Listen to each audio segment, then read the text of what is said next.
سلام به همگی. من نرگس اصلی هستم. برگشتم با پارت 2 درس 7 کتاب المنتری. خیلی ممنون میشم قبل اینکه این ویدیو رو ببینین لطفا لایکش کنین و حتما منو به دوستاتون معرفی کنین برای کسایی که میخوان به صورت رایگان این کتاب رو یاد بگیرن و حالا بتونم این کمک کوچیکی کرده باشم بهشون. بریم که شروع کنیم. اگه یادتون باشه درس قبلی، درس 7، ما راجع به مقایسه ها صحبت کردیم. We talked about the comparative, and we talked about for example, if you want to compare two things, for example, if you want to say something is more than something or less than something else. For example, you want to say یه چیزی از یه چیزی بلندتره. گفتیم برای یه سیلابی ها R یا ER میذاریم و اگه دو سیلابی باشه more میذاریم و به جای از یه چیزی بزرگتره than میذاریم. مثلا she's taller than Reza or than her husband or she's shorter than her husband. حالا میخوای بگی که خوشگل‌تر از شوهرشه. She's more beautiful. چرا more beautiful؟ چون beautiful دو سیلابه است، نمیتونی بگی beautifuler. این درس قبلیمون بود. درس امروزمون میخوای راجع به چیزی بگی که بهترین یا بدترینه. یعنی مثلا یک چیزی بلندترینه. مثلا چه میدونم، مثلا نرگس کوتاه‌ترینه. The shortest girl in the world or in the class. اون کوتاه‌ترین فرد این کلاسه. خب این خیلی آسونه. این بخش راجع به این میخوایم صحبت کنیم که بهش میگیم قبل کامپراتیو بود، یعنی کامپر یعنی مقایسه کردن، سوپرلاتیو یعنی برترین و این د هم یادتون باشه که همیشه د قبلش میاد و راجع به places و مکان‌ها میخوایم صحبت کنیم. بریم شروع کنیم که یه reading part داریم. vocabulary part places. Okay, the longest bike ride. The longest، دقت کن یه دی گرفته قبلش و یه est. گرامر ما راجع به اینه. میخوای بگی طولانی ترین بایک راید، مسیر بایک راید رو میخوای بگی.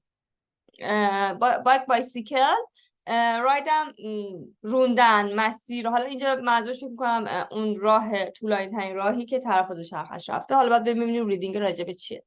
اول بیا تیک لوک بکن از vocabulary یا number 1 it's talk about places. place میشه مکان، place یه اس جمع گرفته میشه مکان‌ها. work in pairs. look at the photos A to E. which of the things in the box can you see؟ خب اول باید به معنی اینا رو بگیم بعد بیا این تصویرها A, B, C and D and E رو نگاه بکن. حالا try to guess کن. A mountain. قبلا بهت گفتم قبل اسمها مثلا کوه، مثلا کتاب، یا ا میاد یا ان میاد یا د میاد که حالا راجع به این آرتیکل ها بعدا میخونیم. ولی خب گفتیم یکی اینا میاد چون داریم اسمو میگیم. فقط گفتیم ا و ان فرقش چیه؟ فرقش توی اینه که اسمت با حروف آ ای ای یو شروع بشه، اینو براش ان میذاری.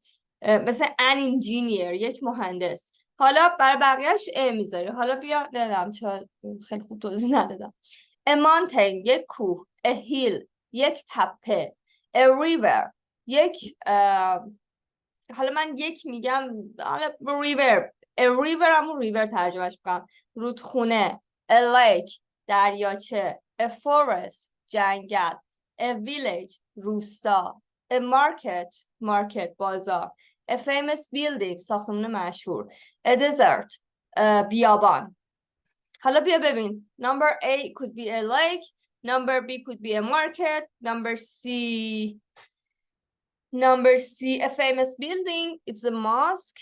And number D, a desert. Number E, a forest, جنگل. حالا work in pairs. Look at the word in the box in exercise 1A and write an example for each word. Use your country if possible. میگه که به این کلمات نگاه کن، یک جمله، یک اگزمپل بزن، بگو و میتونی از کانتری خودت هم استفاده کنی. مثلا a Montervino or Cervino in Italy. For example, we can say a mountain. We can talk about, Alborz, Damavan, or whatever. We can talk about the forest.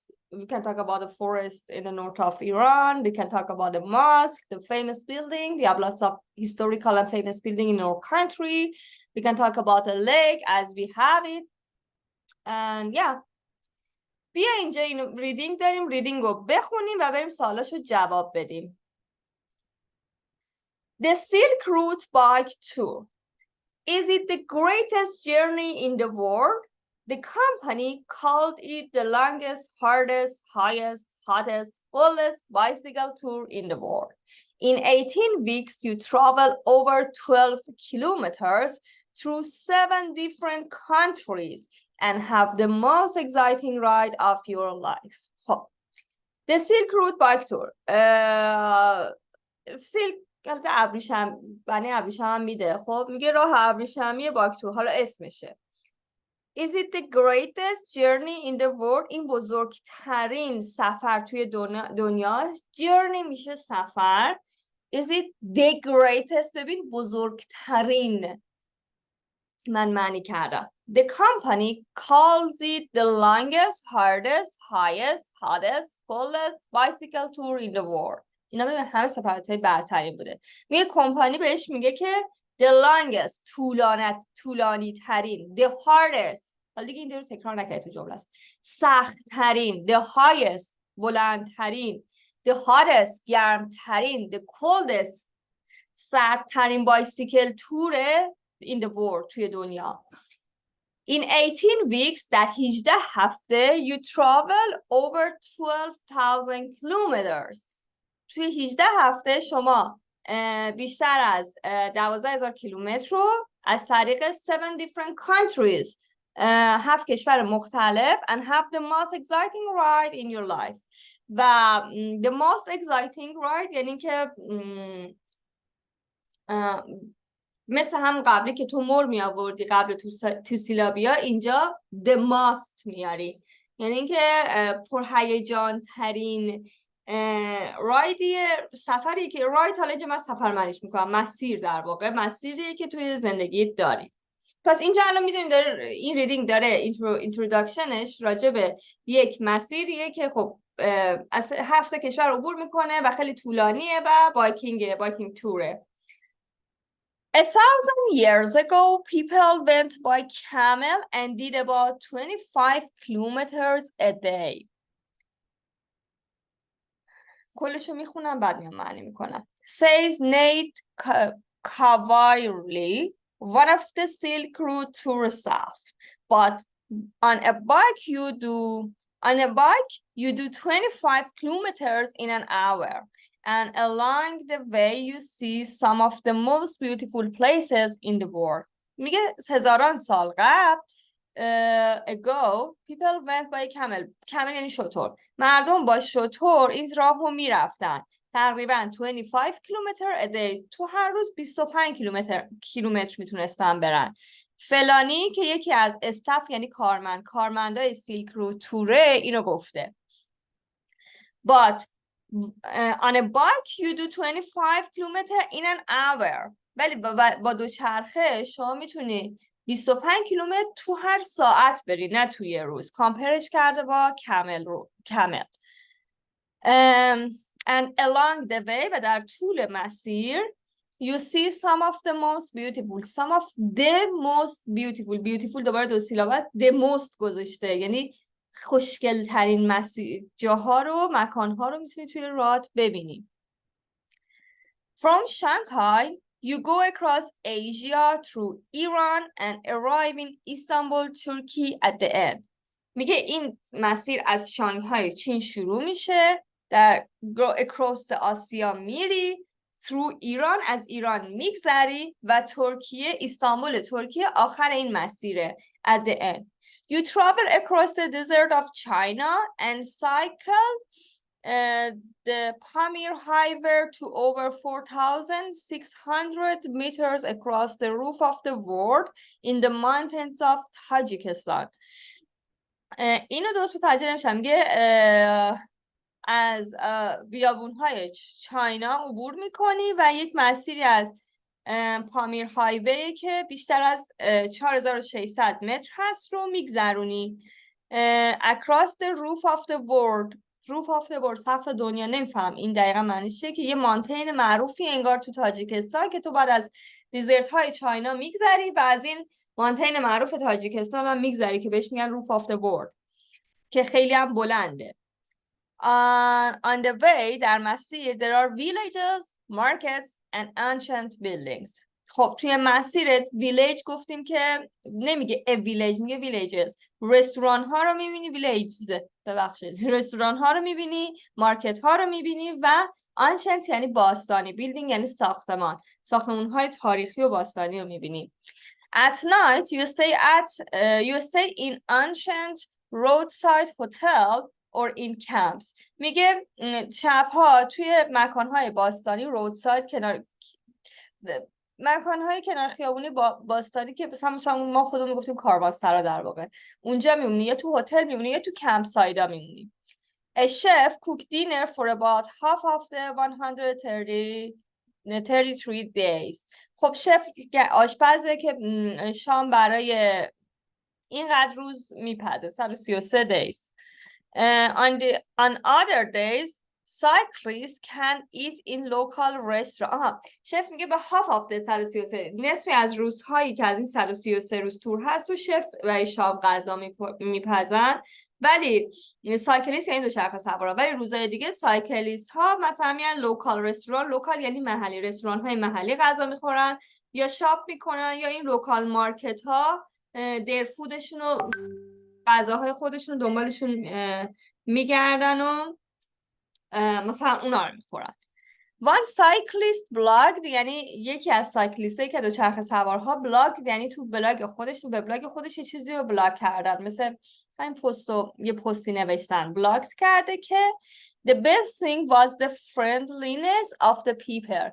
بهترین چیزی که دیده دوستانگی مردم بوده. And the worst things, the snow and the cold in Pamirs فکر کنم همین رشته کوهی بود که تو تاجیکستان بود. The roof of the world, the mountain of Tajikistan. Pamirs highway to Pamirs highway بود، ببخشید. خب میگه که بهترین چیز که اون فرندلی بودن مردم بود و بدترین چیز برف و سرمایی که تو پامیرس تجربه کرد. So it is the greatest journey in the world. خب حالا بنابراین این بزرگترین سفر توی دنیا. Cyclist and blogger Miles McDonald think so. دوچرخه سوارا و این فلانی بلاگره فکر میکنن که آره واقعا این بزرگترین سفره. The Silk Route is a true expedition. خب The Silk Route is a true expedition، یک سفر خیلی چیزه، یک سفر واقعیه. It is long and difficult. طولانیه و سخته. But it is such an amazing experience that you arrive in Istanbul and completely changed person. ولی یک تجربه خفنه وقتی میرسی به استانبول، completely changed person، یعنی یه آدم دیگه ای انگاری.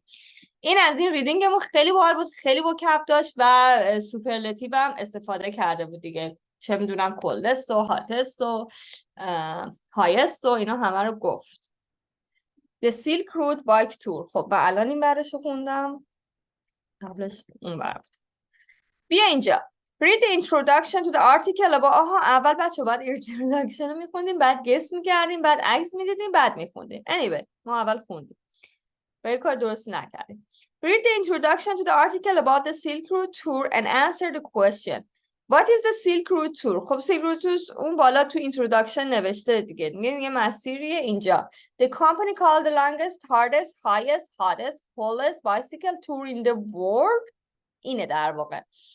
How many countries does it travel through? گفته بود از 7 کشور میگذره دیگه. Different countries میگذره.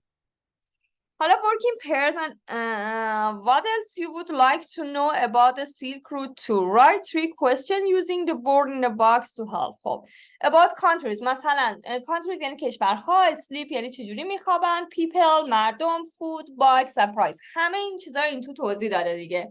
مثلا you can ask exampleشو ببین، which countries does it visit؟ چه کشورهایی رو میبینه؟ خودش تو ریدینگ نوشته چاینا و تاجیکستان و ایران و استانبول و اینا رو مثلا تو میبینی. مثلا سوال بعدی how's local people in different country behave, or you can talk about what's the situation, how we can sleep at the night, where we can stay at which kind of places, ancient places, hotel or campsite, or what about food?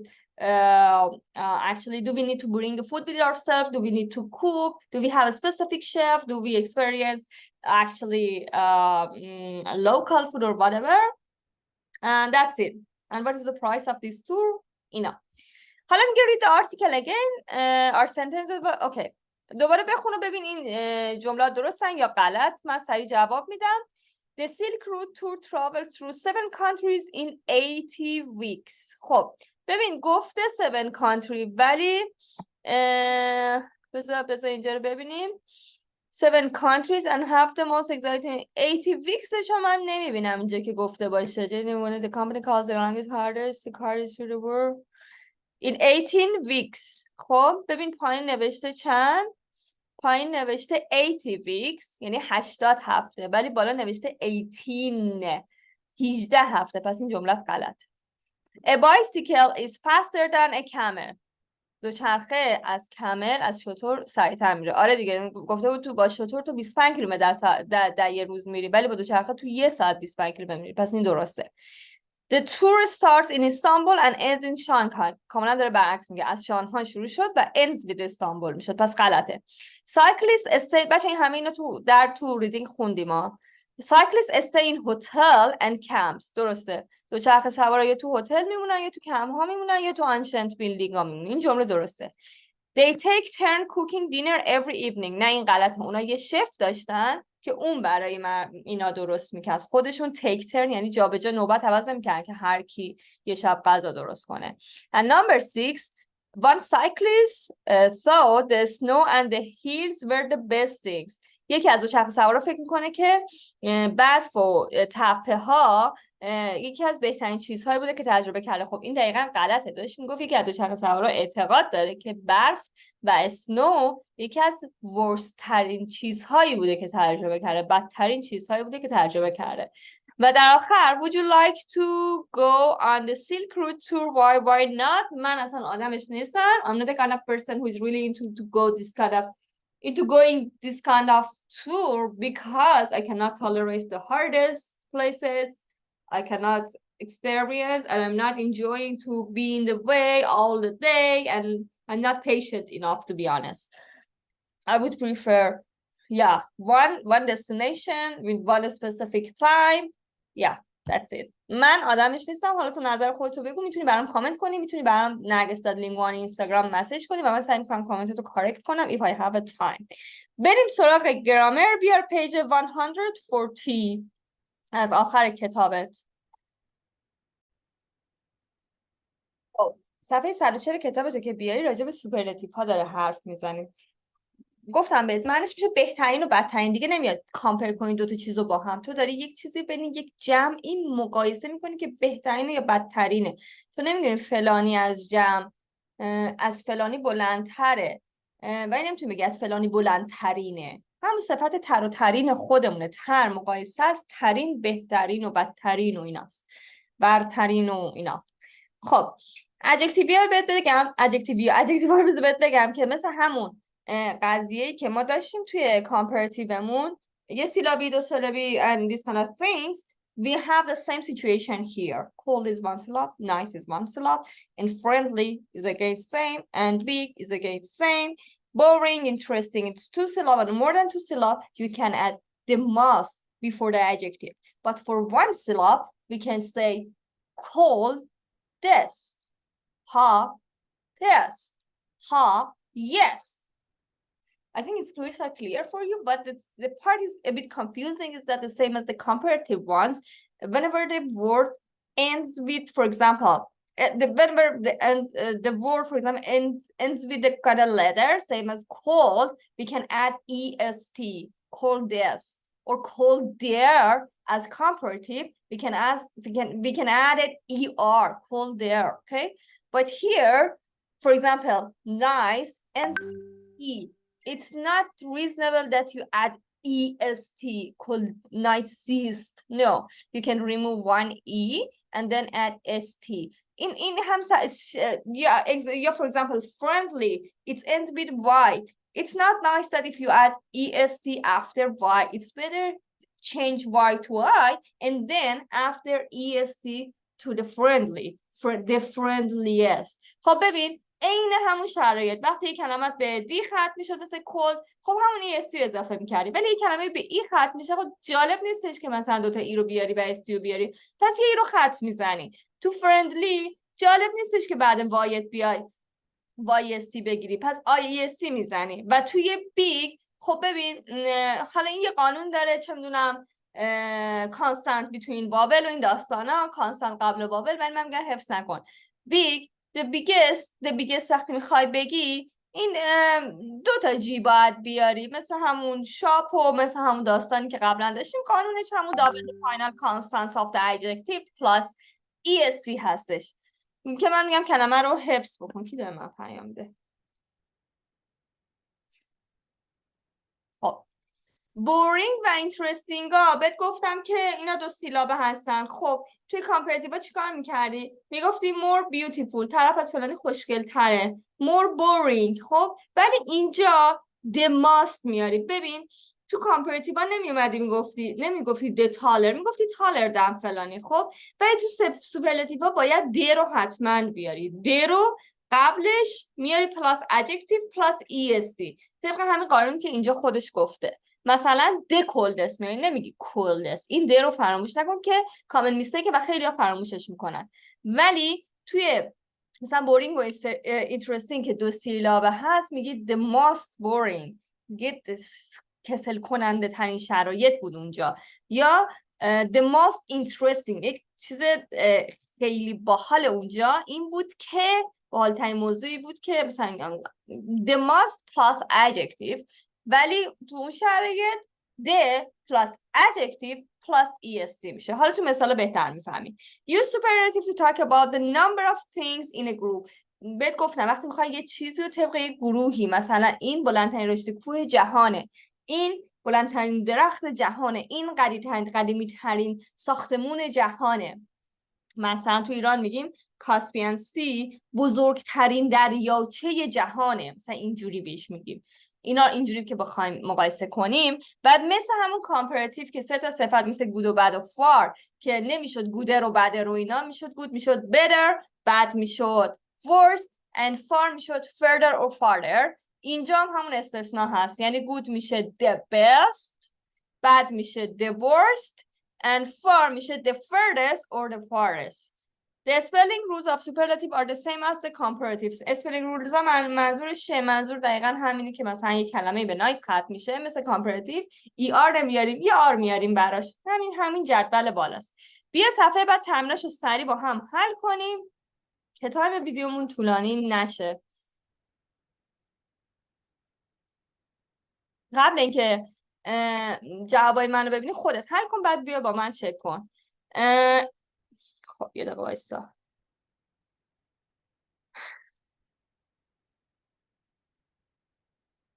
خب این گفته باید فرمش رو طبق همون یه سیلابی دو سیلابی و اینا بری.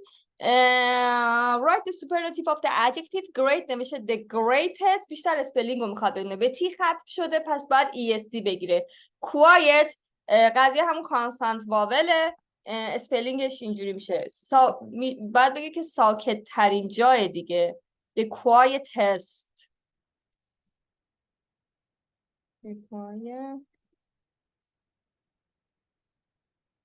یا من چک کنم اشتباه نگم. آره اینم دقیقا یه est میگیره. comfortable خب ببین دو سیلابه پس میشه the most comfortable.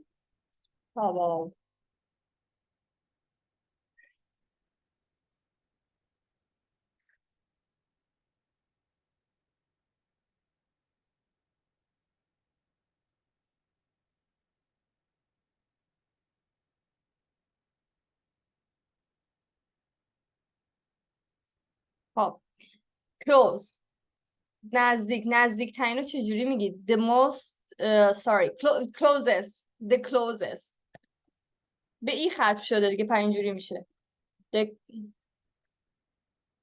closest. بعدی noisy the noisiest پر سر و صدا ترین پر سر و صدا تر میشه noisier ده که نداره پس این میشه ده به وای خط شده بر آیستی میشه the noisiest. cheap the cheapest ارزون ترین.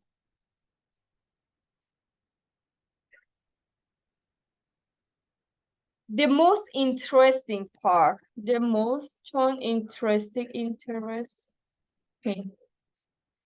یعنی که جذاب ترین بخش سفر. the hottest گرم ترین hottest دو تا تی میگیره حفظ کن. the fastest سریع ترین and the most crowded crowd یعنی شلوغ بچه ها شلوغ ترین مکان the most crowded مثلا ولی از square or Tehran Bazaar is the most crowded places in Iran place in Tehran. complete the sentences use the superlative of the adjective in the box. خب این هم دقیقا مثل همون superlative adjective ها رو باید درست کنین.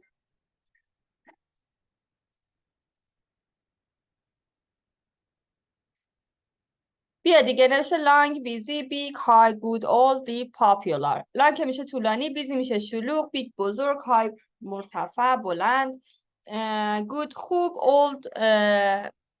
old کهنه، پیر، deep عمیق، popular معروف.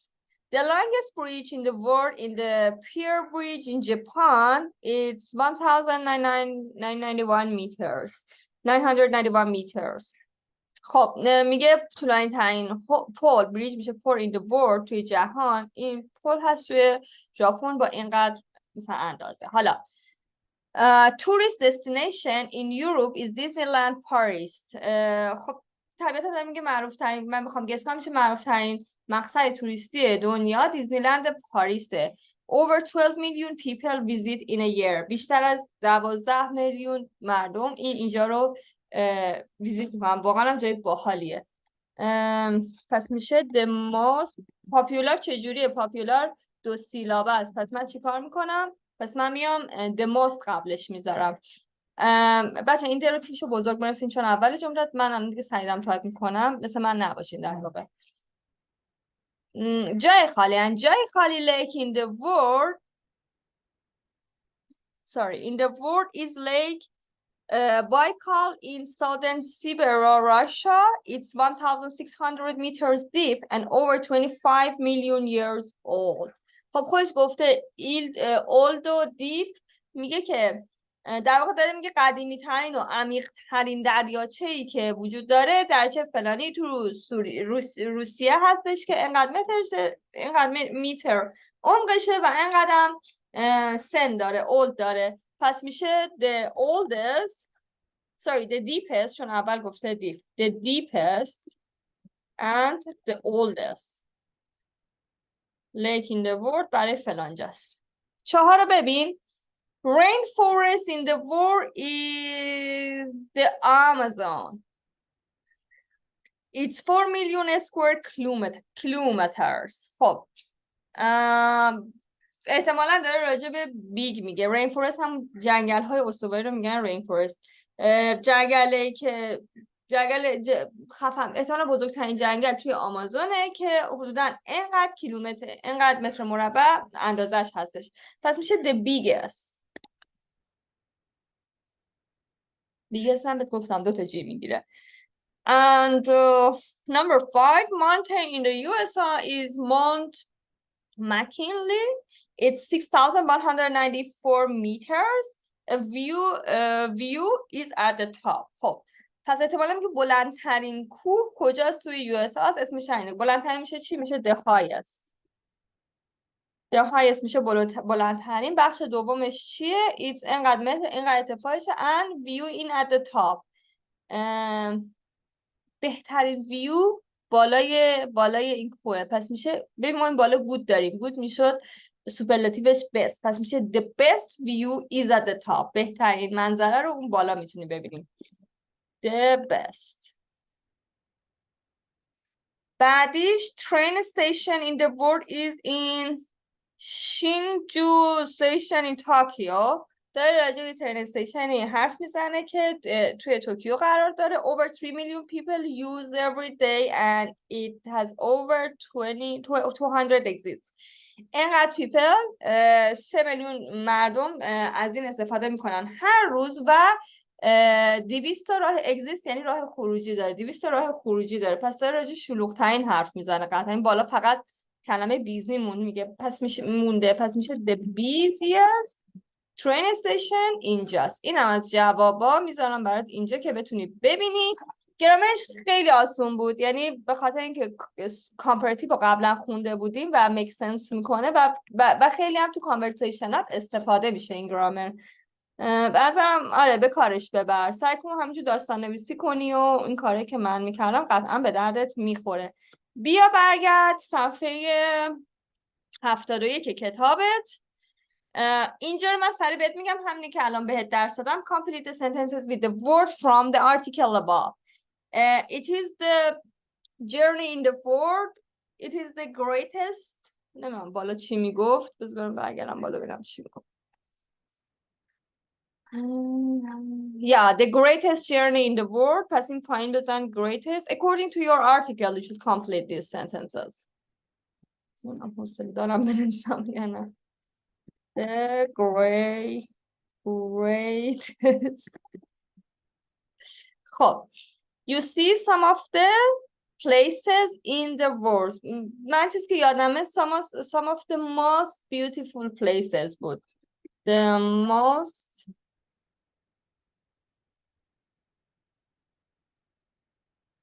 beautiful places in the world. The thing was the friendliness of the people. میگو بهترین چیزش پس میشد the best thing was the friendly. من از ریدینگ یادم بود بچه اینو پر کردم براتون. اگه شک دارین برین جوابای برین متن ریدینگ رو بخونین و کاملش کنین. ادجکتیوا رو بهتون گفته که یا EST میگیرن که یا ST میگیرن. همین الان به دست دادم یا همین الان سریع پرش میکنیم. short adjective مثل great میشه the greatest. use the plus adjective plus EST. این رول آخرش رو اینجوری باید پر کنی اینجا رو. longer adjective مثل exciting میشه چی؟ the most exciting. use the plus use the and most plus adjective. اول در رو میاری بعد ماست رو میاری بعد adjective. حالا irregular adjective 3 تا بودن. good, bad, far. good میشد the best, bad میشد the worst. That's it. far هم که میشد the furthest. بیا اینجا بچه ها بذارینم برات بذارم حالت سر کلاسی. ممنون میشم اگه الان ویدیو رو برای من لایک کنی و منو حمایت کنی. اینو گوش کن برای بورد استرس تقریبا. Unit 7, Recording 4. 1. Is it the greatest journey in the world?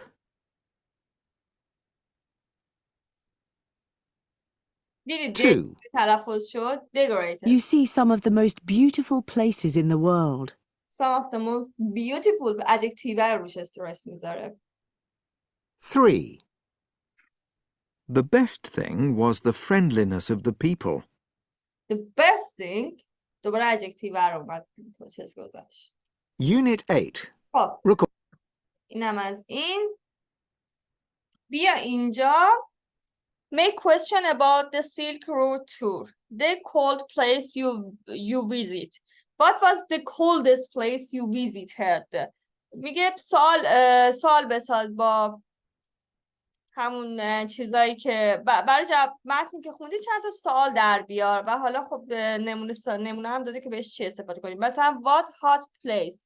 What was the hottest places in your journey or you visited?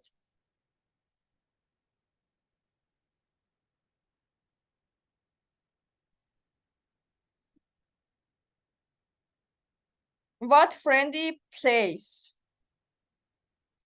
What was the most friendliest places that or people that you visited? اینجا نوشته place. بذار من اینو چک کنم نوشته با بهت نگم. آره درسته. What was the friendliest?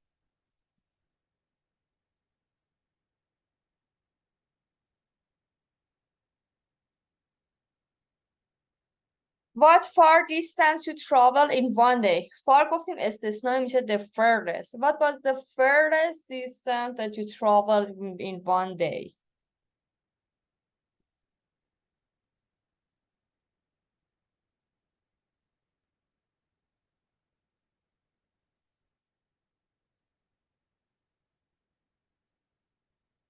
من اصلا نمی‌فهمم کجاش اشتباس همینجا داریم میره اون پشت.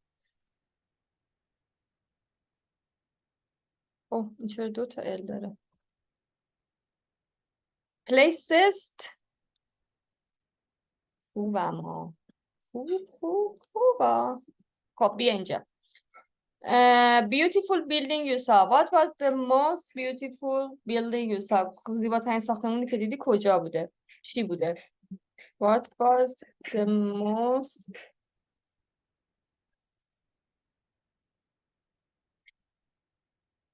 building you saw? این ایش گوش.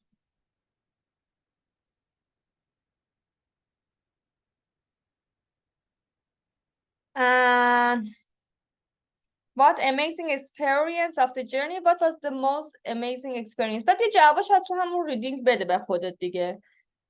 What was the most amazing experience of your journey?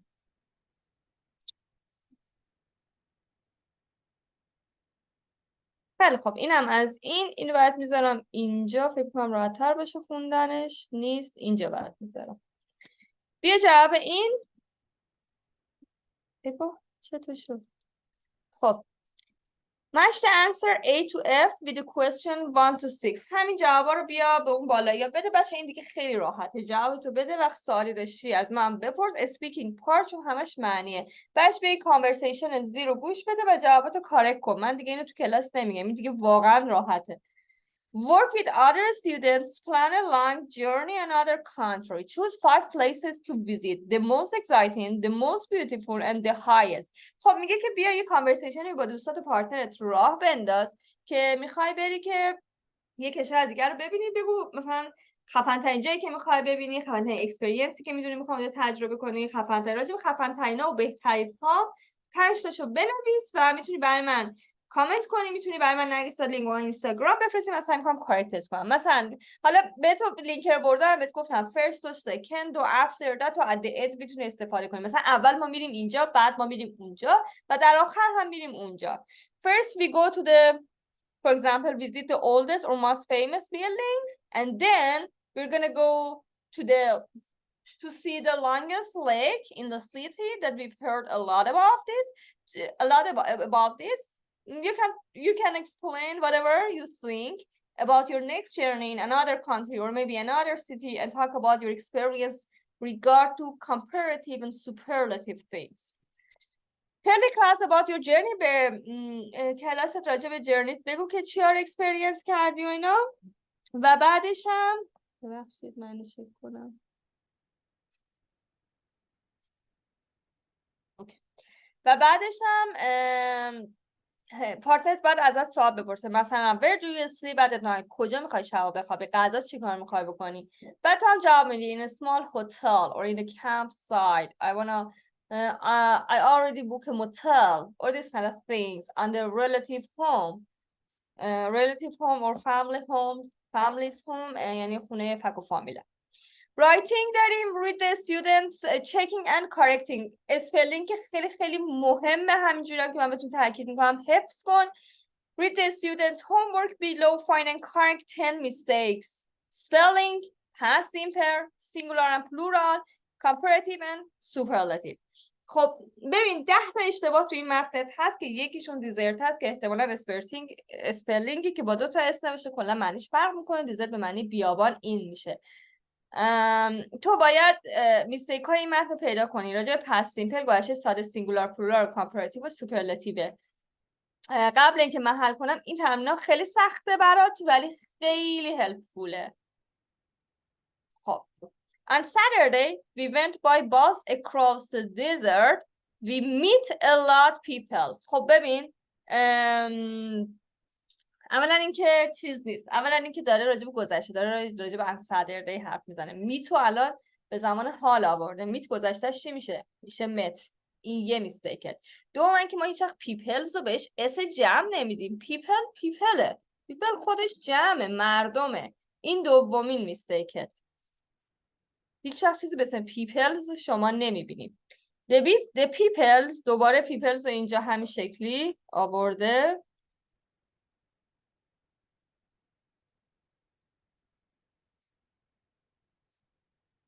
The people in the villages was friendlier. خب friendlier که اصلا اسپلینگش اشتباهه than the city. میخواد بگه مردم توی روستا دوست داشتنی تر از مردم چه میدونم توی شهر بودن. ولی اینجا یه اشتباه دیگه داره، مگه people جمع نیست؟ people was که نمیتونیم بگیم، people were. گفتیم برای جمع میایم were رو استفاده میکنیم، پس این was میشه were. و اون friendlier اسپلینگش اینجوریه friendlier،